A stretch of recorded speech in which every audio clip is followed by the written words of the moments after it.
अपना उत्तराखंड में आप सभी का बहुत स्वागत है और मैं हूं आपके साथ में अमनदीप। खबरों की शुरुआत करेंगे हरिद्वार से। खबर है जहां पर सुरेश्वरी मंदिर में फंसे 200 से ज्यादा भक्तों को सुरक्षित निकाल लिया गया है। जल पुलिस और साथ ही रानीपुर कोतवाली पुलिस ने रेस्क्यू ऑपरेशन चलाया और राफ्ट के जरिए भक्तों को निकाला गया। राजाजी टाइगर रिजर्व में सुरेश्वरी देवी मंदिर है और दोपहर के बाद में तेज बारिश आने से रास्ता बंद हो गया था और मंदिर में भंडारे का आयोजन किया गया था, इसलिए बड़ी संख्या में लोग पहुंचे थे।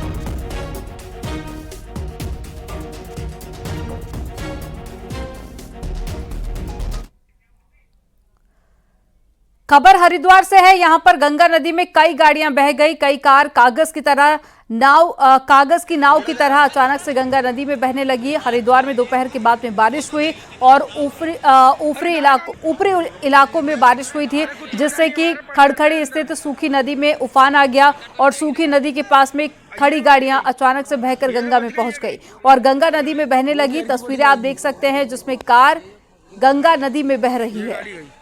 वो भी जा रही है।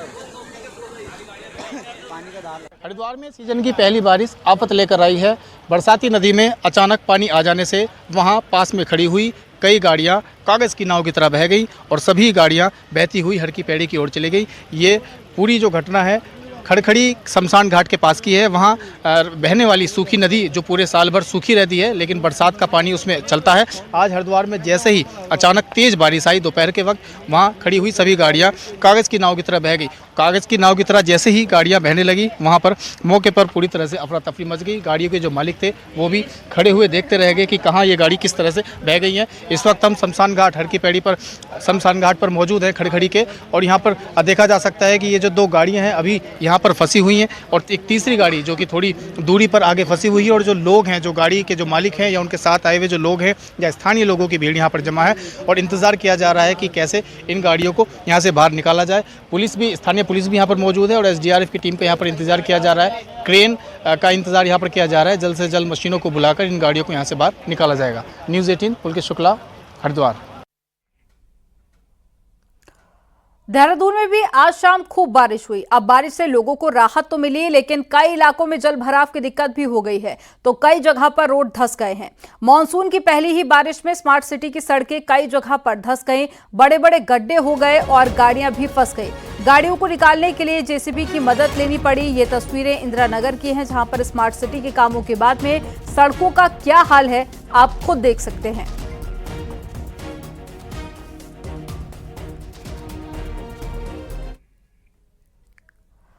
हरिद्वार और साथ ही हल्द्वानी में आज दोपहर के बाद में जबरदस्त बारिश रिकॉर्ड की गई है, जिसके कारण लोगों का जनजीवन बुरी तरह से प्रभावित हुआ है। मॉनसून की दूसरी बारिश ने सरकारी इंतजामों की पोल खोलकर रख दी है। बरसात का जो पानी नालियों में बहाना था वह सड़कों पर बहता हुआ नजर आया और यही नहीं, कई नदी नाले भी उफान पर देखे गए।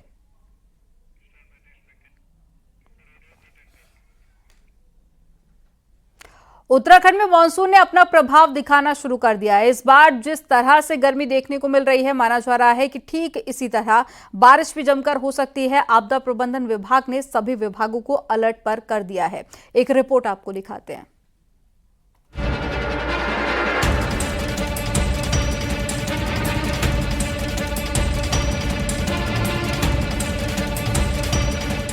उत्तराखंड में इस बार गर्मी ने सारे रिकॉर्ड तोड़े। पारा 42 और 42 डिग्री के पार भी पहुंचा। मौसम वैज्ञानिकों का कहना है कि इस बार मानसून भी इतनी ही तेजी के साथ अपना प्रभाव दिखा सकता है। 27 जून को मानसून की एंट्री होते ये सच भी साबित हुआ। चंपावत के बनबसा में 24 घंटे में तब 71 मिलीमीटर बारिश रिकॉर्ड की गई। हरिद्वार में शनिवार को इस सीजन की पहली बारिश ने ही कहर ढा दिया। उफान पर आई नदी के कारण कई गाड़ियां गंगा नदी में बह गईं। आपदा प्रबंधन विभाग भी मौसम के इस बदलते पैटर्न को लेकर अलर्ट मोड पर है। सचिव आपदा प्रबंधन का कहना है कि सिंचाई विभाग से लेकर पीडब्ल्यूडी और संबंधित विभागों को पहले ही अपनी तैयारियां पूरी रखने के निर्देश जारी कर दिए हैं। एनडीआरएफ, एसडीआरएफ को भी जरूरी साजो सामान की जरूरत थी, उन्हें उपलब्ध कराए जा चुके हैं। किसी भी इमरजेंसी कंडीशन से निपटने के लिए 39 जगह एसडीआरएफ और 7 जगह एनडीआरएफ की तैनाती कर दी गई है। कुछ ऐसा समय आएगा जिससे कि बहुत ज्यादा बारिश होने की संभावना है। तभी जो है ओवरऑल बराबर होगी, जो बैलेंस है वो क्रिएट होगी, जितना अपेक्षित है उतना होगी। इसको देखते हुए हमारी तैयारी ज्यादा महत्वपूर्ण हो जाती है। बारिश तो होगी अपनी जगह, हम फ्लड के सिचुएशन भी क्रिएट होंगे, कहीं थोड़े लैंडस्लाइड भी होंगे, तो उसके लिए हमें किस तरह से रिस्पॉन्ड करना है वो बहुत महत्वपूर्ण है। पहाड़ में देखिए कुछ क्रॉनिक लैंडस्लाइड एरियाज हैं जहां पे हम लोग हमेशा मशीनें अपनी प्लेस करते हैं, जिससे कि या जो आवागमन है ज़्यादा टाइम तक के लिए बाधित नहीं हो बारिश की वजह से। कुछ नए एरियाज डेवलप होते हैं जिनके लिए हमको फिर आसपास से मशीन मोबिलाइज करनी होती हैं। हमारा एक मैकेनिज्म है, एक सिस्टम बनाए हुए हैं, तकरीबन पूरे प्रदेश में 400 के आसपास मशीन हम लोग डिप्लॉय करते हैं। मौसम विभाग ने 30 जून के लिए हरिद्वार, देहरादून, बागेश्वर, नैनीताल के लिए बारिश का ऑरेंज अलर्ट जारी किया है, जबकि 1 जुलाई से 3 जुलाई तक भारी से भारी बारिश का अलर्ट है। 4 धाम यात्रियों से भी अलर्ट रहने को कहा गया है। न्यूज़ 18 के लिए देहरादून से सुनील नवप्रभात की रिपोर्ट। दिल्ली दौरे से देहरादून लौटे सीएम पुष्कर सिंह धामी ने आज 170 अभ्यर्थियो65 को सीएम आवास में आयोजित एक कार्यक्रम में नियुक्ति पत्र प्रदान किए। इसमें सिंचाई, लोक निर्माण और साथ ही समेत 11 विभागों के 165 असिस्टेंट इंजीनियर और साथ ही ऑडिट विभाग के 5 जूनियर असिस्टेंट शामिल थे। सीएम ने नियुक्ति पत्र प्राप्त करने वाले सभी अभ्यर्थियों को शुभकामनाएं देते हुए कहा कि उन्हें जिस भी क्षेत्र में सेवा करने का अवसर मिल रहा है वो समर्पण भाव से जन सेवा करें। और सीएम ने कहा कि पिछले 3 सालों में राज्य सरकार 14,000 से ज्यादा युवाओं को नियुक्ति पत्र दिया है। अगर आपने पूरी ईमानदारी से पहले दिन से ये तय करके कि मुझे अपने कार्य क्षेत्र में जो भी मेरी जिम्मेदारी है, जितना मेरे अंदर सामर्थ्य है, जितनी मेरी योग्यता है, जितनी मेरी क्षमता है, जितनी मेरी प्रतिभा है, उसका मैं 100% दूंगा, तो ये मानिएगा कि जब आप रात को सोने जाएंगे तो आपको करवट बदलने की आवश्यकता नहीं पड़ेगी और आपका ये जीवन तो सफल होगा ही होगा, आने वाला हर जीवन सफल हो जाएगा।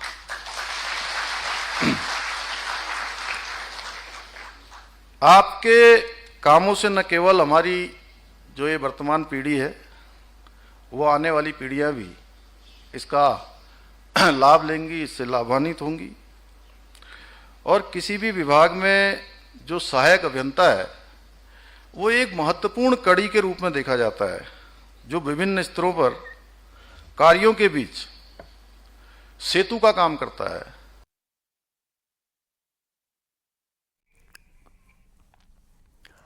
केंद्रीय परिवहन राज्य मंत्री और स्थानीय सांसद अजय टम्टा आज अल्मोड़ा पहुंचे और विकास भवन में अधिकारियों की बैठक ली। मंत्री ने कहा कि सड़कों से संबंधित योजनाओं को तत्काल आगे भेजा जाए और सड़कों की तुरंत ही मरम्मत की जाए, उन्हें ठीक किया जाए। इसके अलावा मंत्री अजय टम्टा ने कहा कि केचीधाम के जाम पर भी काम होगा और केचीधाम में टनल के साथ ही बाईपास भी बनाया जाएगा।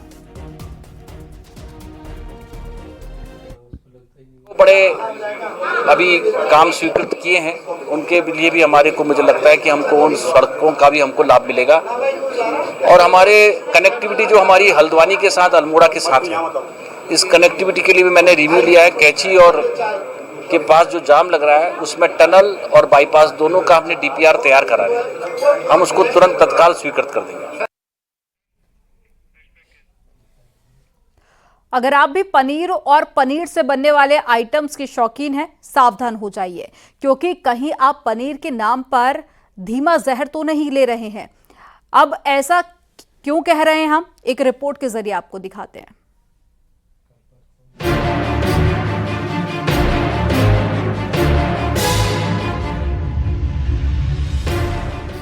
तस्वीरों में जंगल के किनारे जो मकान आपको दिख रहा है, ये नकली पनीर बनाने की फैक्ट्री है, जो देहरादून में रायवाला क्षेत्र के राजाजी से सटे इलाके में पिछले 6 सालों से बेधड़क चल रही है, जिस पर अब फूड एंड ड्रग विभाग की टीम ने छापेमारी की।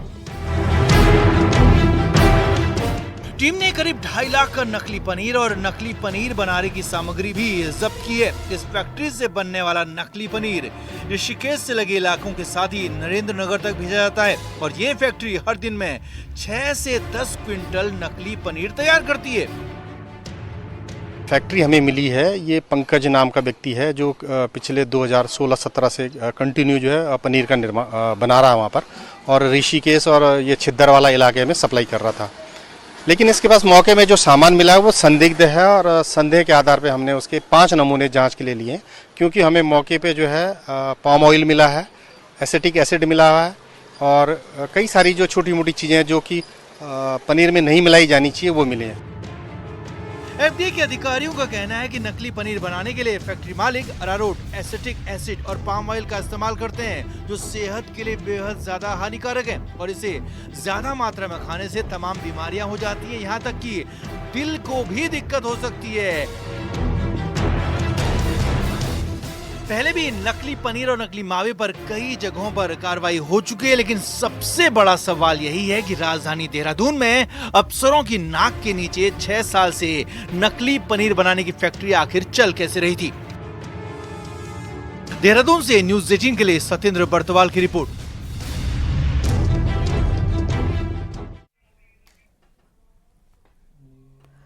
पौड़ी शहर के लिए पुलिस ने नया ट्रैफिक प्लान बनाया है और जरूरी सेवाओं के अलावा भारी गाड़ियों को शहर के बाहर ही रोक दिया जाएगा। सुबह 8 बजे से लेकर शाम को 4 बजे तक शहर में भारी गाड़ियों की एंट्री बैन होगी, जिसके लिए कोटद्वार से आने वाली गाड़ियां बुआखाल के पास में रोकी जाएंगी, तो श्रीनगर से आने वाली गाड़ियां गडोली और देवप्रयाग से आने वाली भारी गाड़ियों को भी रोका जाएगा। बीते दिन हुए सड़क हादसे के बाद भी ये फैसला लिया गया।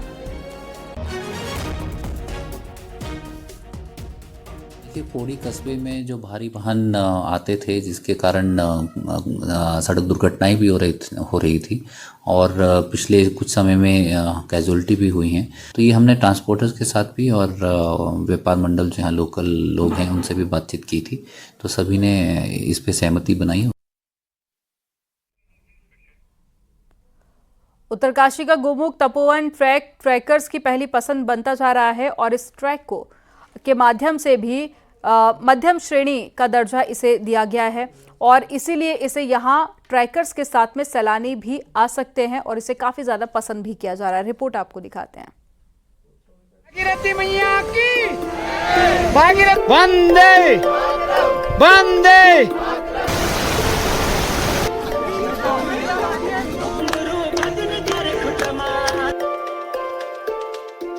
गोमुख तपोवन ट्रैक का दीदार करने बड़ी संख्या में हर साल सैलानी पहुंचते हैं।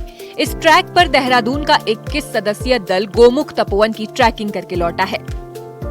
इस दल ने 4500 मीटर की ऊंचाई पर स्थित तपोवन क्षेत्र में योग भी किया, साथ ही तपोवन क्षेत्र में स्वच्छता अभियान भी चलाया। मैंने अपना ये ट्रैक गंगोत्री से स्टार्ट किया था, गंगोत्री से चीड़बासा, चीड़बासा से भोजबासा, भोजबासा से Tapovan, and now we are going to coming back. So during this track, we have find lot of facilitation by the Himalayan hikers. बस तकरीबन गंगोत्री से 15 किलोमीटर अप्रॉक्स रहता है, और फिर उसके बाद हम अगली सुबह गए हैं तपोवन के लिए, और जहां हमने ट्रॉली से नदी, गंगा नदी जो पार की है, उसका तो एक्सपीरियंस बिल्कुल ऐसा था, ऑसम था, हम कुछ बता नहीं सकते उसके बारे में। गोमुख ट्रैक पर ट्रैकर गंगोत्री ग्लेशियर से होकर गुजरते हैं, इसलिए ये ट्रैक रोमांच के लिए शानदार माना जाता है। यहाँ की सुंदरता सैलानियों के मन को मोह लेती है। 3 महीने पहले मैं केदारकंठा गई, तो इस बार मैंने गोमुख और तपोवन वाला ट्रैक किया, और ये बेहद ही बहुत ही खूबसूरत एक ट्रैक है, और कभी भी कोई इंसान हिमालय की गोद में आ नहीं सकता। इतना खूबसूरत वातावरण, इतनी शांति, मुझे लगता है अब कभी भी मुझे अगर छुट्टी चाहिए तो शायद मैं बार बार उत्तराखंड आऊँगी। तपोवन सिर्फ दृश्य है हिमालय के, आपके मेरू पर्वत है, शिवलिंग है, बेबी शिवलिंग है, और भागीरथी जो खूबसूरती है उसके सभी पर्यटकों द्वारा दीदार किए गए, और वहाँ पर पूरे अभियान के द्वारा एक स्वच्छता अभियान भी चलाया गया, और फिर अब ये बहुत ही खूबसूरत घाटी है। गोमुख तपोवन ट्रैक से माउंट शिवलिंग की खूबसूरत पहाड़ियां दिखती हैं। इसके साथ ही प्रकृति के सुंदर नजारे बार बार सैलानियों को यहां आने के लिए प्रेरित करते हैं। न्यूज़ 18 के लिए उत्तरकाशी से बलबीर परमार की रिपोर्ट।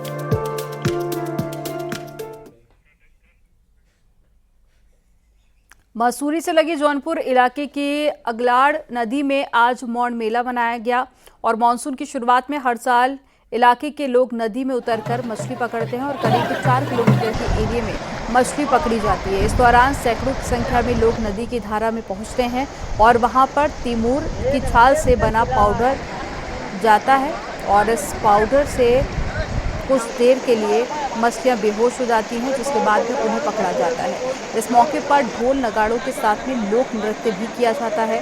इस मेले में सैकड़ों मछलियां पकड़ी जाती हैं, जिन्हें लोग प्रसाद के रूप में घर लेकर जाते हैं। स्थानीय लोगों का कहना है कि मेले का उद्देश्य नदी की सफाई करना होता है। राजमोहन है, इसको राजमोहन बोलते हैं। अगलाड़ नदी में मनाते हैं इसको और इसमें लाखों की संख्या में जौनपुर, जौनसार, करीब 4 ब्लॉक के 3 जिलों के लोग आते हैं और ये सदियों से चली आ रही परंपरा। राजा के समय पे जब राजा खुद यहाँ आते थे, जो टिहरी रियासत के जो राजा थे वो खुद यहाँ आते थे और यहाँ पर उनके नेतृत्व में मछली पकड़ने का काम करते थे। उल्लासनगर से खबर है, जहां पर बच्चों से बाल मजदूरी कराने पर एक्शन लिया गया है और पिछले 2 दिन में टीम ने 9 बच्चों को छुड़ाया है। राष्ट्रीय बाल संरक्षण आयोग के निर्देशन में टास्क फोर्स बनाई गई थी, जिसके बाद में छापेमारी अभियान चलाया गया और कई बच्चे मोटर मैकेनिक की दुकान में काम कर रहे थे, तो वहीं कुछ बच्चों को अन्य दुकानों पर भी काम करवाया जा रहा था। अब इनके परिजनों को बुलाकर काउंसलिंग की जाएगी और पुलिस ने सख्त चेतावनी दी है कि जिस भी दुकान पर आगे से बच्चे काम करते हुए दिखाई देंगे, उन पर भी केस दर्ज किया जाएगा।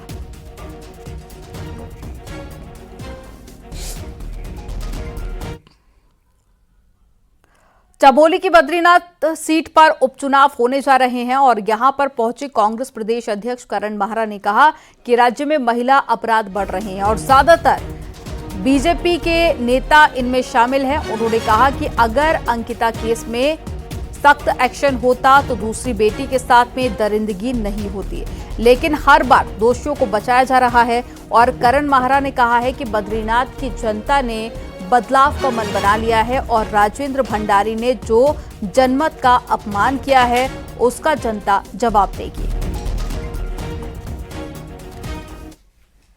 बीजेपी के कार्यकर्ता की हिम्मत बहुत बढ़ गई इन सब चीजों। अगर हमने अंकिता के उसमें अगर ढंग से काम किया होता, वीआईपी को एक्सपोज किया होता, सजा दी होती। रेप करने वाला ओबीसी आयोग का सदस्य है जिसको अब पद से हटाया गया है, आदित्य राज सैनी। लोकसभा चुनाव में 5 सीटों पर हैट्रिक लगाने के बाद भी बीजेपी मंगलौर विधानसभा उपचुनाव में सहमी हुई नजर आ रही है। चुनाव बद्रीनाथ विधानसभा सीट पर भी चल रहा है, लेकिन मंगलौर सीट उसके लिए खासी बड़ी चुनौती बनती जा रही है। इसलिए यहां पर बीजेपी और कांग्रेस दोनों ही पार्टियां चुन चुनकर स्टार प्रचारक उतारने के अलावा खास रणनीति के साथ में आगे बढ़ रही है। एक रिपोर्ट आपको दिखाते हैं इसी से जुड़ी हुई।